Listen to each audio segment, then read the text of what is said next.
गत 24 तासापासून बेपत्ता असलेल्या 7 वर्षीय बालिकेची युद्धस्तरावर पोलिसांकडून शोध मोहीम सुरू असतानाच अल्पवयीन बालिकेचा गळा आवळून हत्या केल्याचे पोलिसांच्या प्राथमिक तपासात निष्पन्न झाले।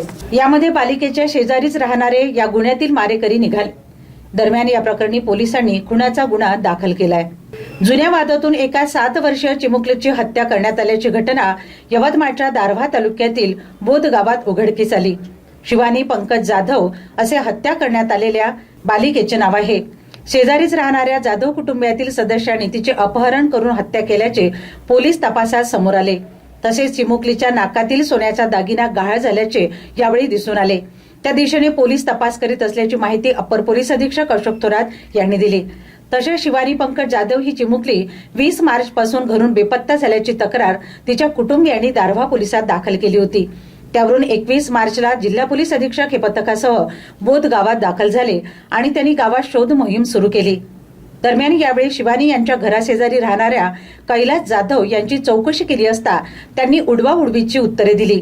त्यावरून पोलिसांना संशय आल्याने त्यांनी त्यांच्या घराची झाडाझडती घेतली असता शिवानी या चिमुकलीचा मृतदेह एका पोत्यात घरामध्ये आढळून आला।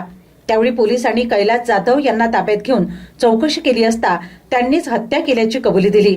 त्यावरून पोलिसांनी कैलास विलास जाधव, माला विलास जाधव, सोनी विलास जाधव, रंजना सोनू जाधव यांच्यावर खुनाचा गुन्हा दाखल केलाय।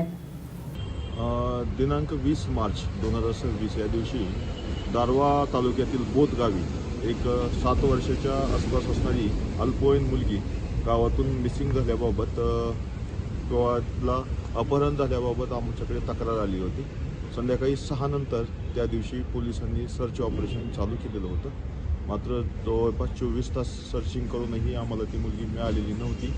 जेवढे गावात येणारे ॲक्सेस रोड आणि अन्य बाजूचं सगळीकडे आम्ही सर्च घेतला होता। गावातीलही सगळे शेत रस्ते वगैरे सगळे आम्ही तपासले होते, परंतु मिळालेले नव्हते। यानंतर माननीय SP आमचे कुमार चिंता सर आणि सोबतच HDPO सिद्धेश्वर भोरे, LCBचे सतीश चौरे आणि अन्य आमचे सर्व अधिकाऱ्यांची अशी टीम आम्ही बनवून गावातील प्रत्येक घर झडती घेण्याच्या संदर्भाने आम्ही ऑपरेशन राबवलं आणि त्यामध्येच नजीकचं मुलगीची मयत मुलगी झालेली आहे। तिच्या घराच्या शेजारीच्याच घरामध्ये अंतर्गत भागामध्ये गोट्याच्या अंतर्गत भागात असणाऱ्या 2 खोल्यांमध्ये एक मुलीचं पोत्यामध्ये ठेवलेल्या स्वरूपामध्ये प्रेत मिळालेलं आहे आणि त्याच्यावरून आम्ही मर्डर दाखल केलेला आहे आणि 5 आरोपी ताब्यात घेतलेले आहेत। काय नेमका प्राथमिक अंदाज जो आहे तो हत्येचा पुढे आलेला आहे? प्राथमिक स्वरूपात जुन्या घरगुती भांडणावरूनच हे झालेलं आहे।